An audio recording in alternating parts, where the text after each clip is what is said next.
Pot of Greed. What even does it do? Well, if you actually read it, it'll tell you that you draw 2 cards from your deck. And while that sounds like a no-brainer, because it is, it's a perfect example of a way to teach card economy, and that is Pot of Greed is 100%, it's free economy. So, let's say you have your deck here, and you have your starting hand of 5 cards, and one of those cards happens to be Pot of Greed. And this, for any of these examples and scenarios, we're playing in a vacuum. It's your first turn, and ignore the deck, the dual size, field size. So you have 5 cards in your hand, and anyone who goes first will know you don't draw, unfortunately, anymore, and, well, fuck it. You have 5 cards in your hand. And so of these 5 cards, it's up to you to determine how you go about playing them and in what order. Let's say you set 2 cards and a monster in defense. So now you have 2 cards in your hand, 2 cards in your back row, and 1 monster on the field. Nothing has changed about your economy. You still have, in total, 5 cards. The number of cards in your extra deck don't matter, because they exist only here until they get summoned, and then they become relevant. Otherwise, they're just a stack of cards. The number of cards in your deck doesn't matter, because that only matters when you go to draw, and there are none, in which case you would lose. And then, equivalently, the cards in your graveyard, or for this matter, your banished pile, also never matter in card economy. Those cards really only matter when you're playing a card from the field with an effect that interacts with them. And so until you're trying to do something here that requires this, or this, they don't fucking matter. So 2 plus 3 is 5. You've done nothing. Whereas with Pot of Greed, I don't even... Well, it had to be the last one. You start your hand with 5 cards. You play Pot of Greed. You've still not changed your card economy. You would draw 2 cards, and then Pot of Greed has resolved, and it goes to the graveyard. So now, what you've done is you've started with 5, minus 1, plus 2. So you've started with 5, and now you're at 6, and in turn, for basically nothing but a activation, you plus 1.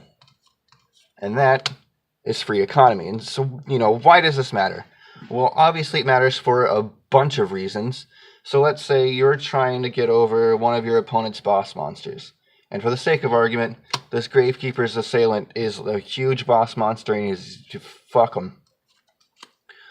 So if you had only 3 cards you could play, right? Only 3 cards. And let's say the first one doesn't really do a whole lot. It gets you a monster back. Well, okay. That's basically a 1-for-1. Okay, you started with 3. You played it. It's gone. It got you this. So you end with 3. So you I wouldn't say you negative. You basically just balanced out. And also, this guy's still here. And he's still a major threat. And you didn't really do anything other than you bought yourself a turn. Unless maybe one of the cards is a trap. Dude's an idiot, attacks into it. So now you're at 2, but you also took care of the opponent's monster.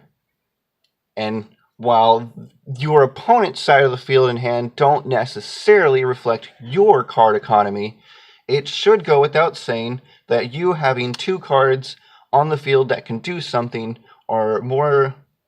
I was going to say more important, but it's more advantageous than your opponent having none, right? So 2 is better than none. Obviously, it's a no-brainer. So, what am I even getting at? Pot of Greed. It's free economy.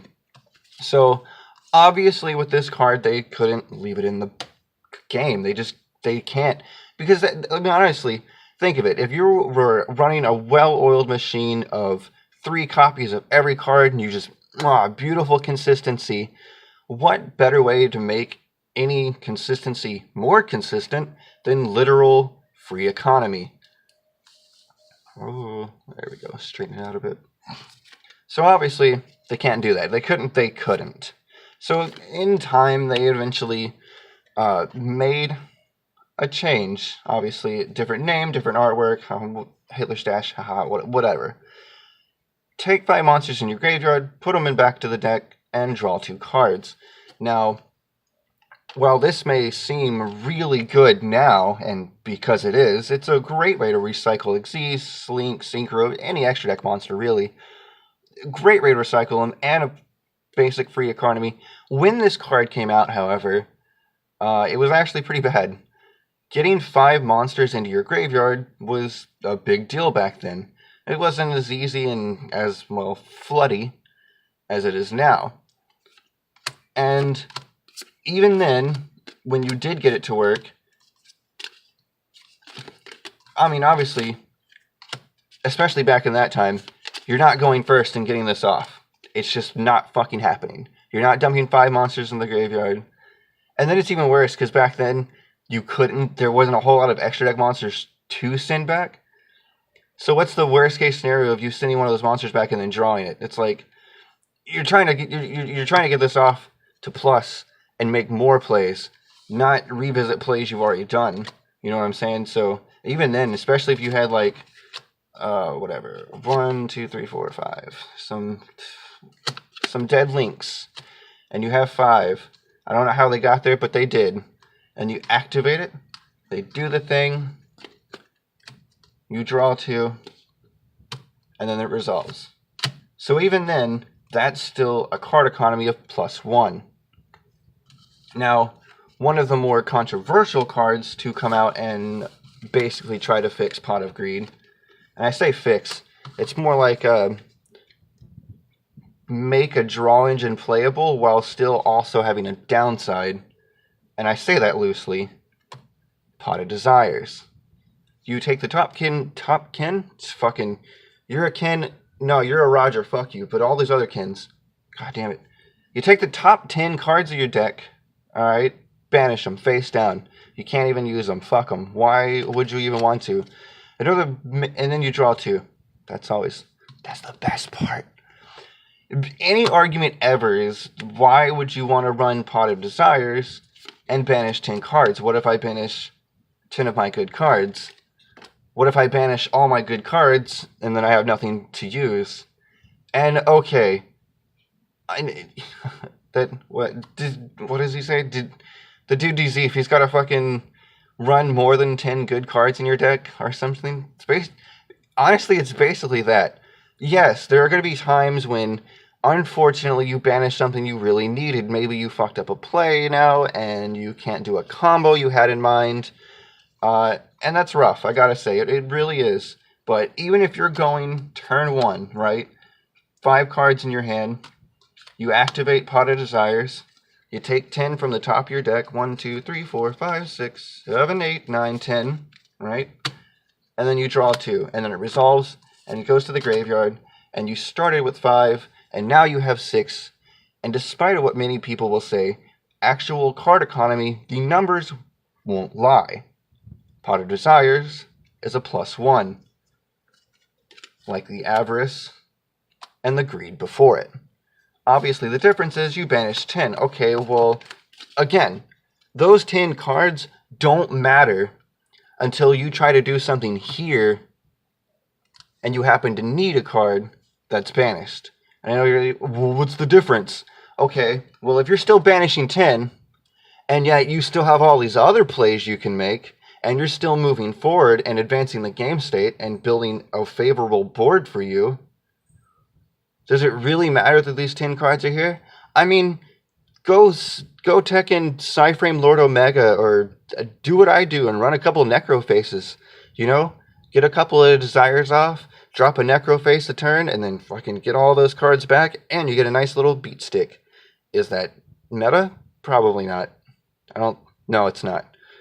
But even in a meta sense, where of course you're going to have fucking more than 10 good cards in your deck, but yes, there's almost certainly decks you don't want to play this in. There's almost certainly times you don't want to play it during the duel. But if you're saying Pot of Desires is a bad card because it has a drawback, I mean, that's like every fucking card in the game. Blue Eyes White Dragon has a drawback because you have to fucking take 2 cards off the field to summon them as a tribute summon. And even then, Trade-in and Return of the Dragon Lords, that's like 3 cards in economy gone just for fucking 1 monster. So either way, you're still losing 2. It's just that it comes out a turn, or I guess 3 turns sooner. But yes, it would be super fucking amazing to not have to banish 10 to draw 2. Yes, it would be amazing to just drop this and immediately +1. The game is way too fast, way too strong cards exist that are way too easily to get out than to have literal free economy anymore. And I'm sorry to say, and actually I'm not fucking sorry to say, we need something like this that balances out. If you want free economy, you've got to be willing to pay for it. And yeah, that's an oxymoron. Don't care. Pot of Desires is not bad. Pot of Desires can be risky. Pot of Desires, much like the Pot of Greed before it, will always be a +1. Bye.